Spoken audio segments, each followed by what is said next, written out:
বন্ধুরা, আমার এর আগের প্রতিবেদনে আমি দেখিয়েছি কিভাবে কপিল সিব্বল গণেশ পুজোয় মোদির প্রধান বিচারপতির বাড়িতে যাওয়া নিয়ে একটা জলঘোলা করার চেষ্টা করেছেন। অনেক রকম মন্তব্য করেছিলেন, এমনকি প্রেস ইন্টারভিউ দিয়েও জনগণকে ভুল বোঝানোর চেষ্টা বা একটা অন্য রকম মেরুকরণ করার চেষ্টা করেছিলেন। এটা আমরা সবাই দেখেছি।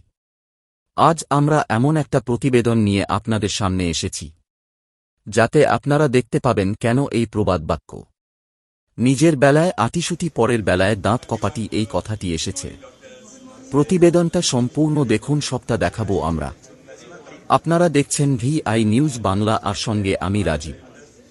গতকাল সুপ্রিম কোর্টে আরজিকর কাণ্ডের শুনানির পর একটা অনুষ্ঠান হয়। সেটা হলো সুপ্রিম কোর্টে একটি হেলথ সেন্টার তৈরি হয়েছে। তার উদ্বোধন অনুষ্ঠানে প্রধান বিচারপতি চন্দ্রচূড় মহাশয়কে দিয়ে দ্বারোদ্ঘাটন করানো হয়। আর সেখানেই দেখা যায় কপিল সিব্বলকে। আর সব সূত্রপাত সেখান থেকেই।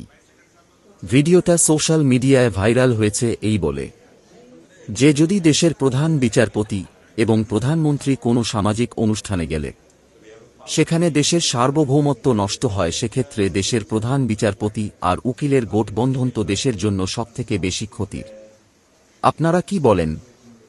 আপনাদের মূল্যবান মন্তব্য আমাদের কমেন্ট করে জানান। আর ভিডিওটা ভালো লাগলে একটা লাইক ও শেয়ার করে আমাদের পাশে থাকবেন।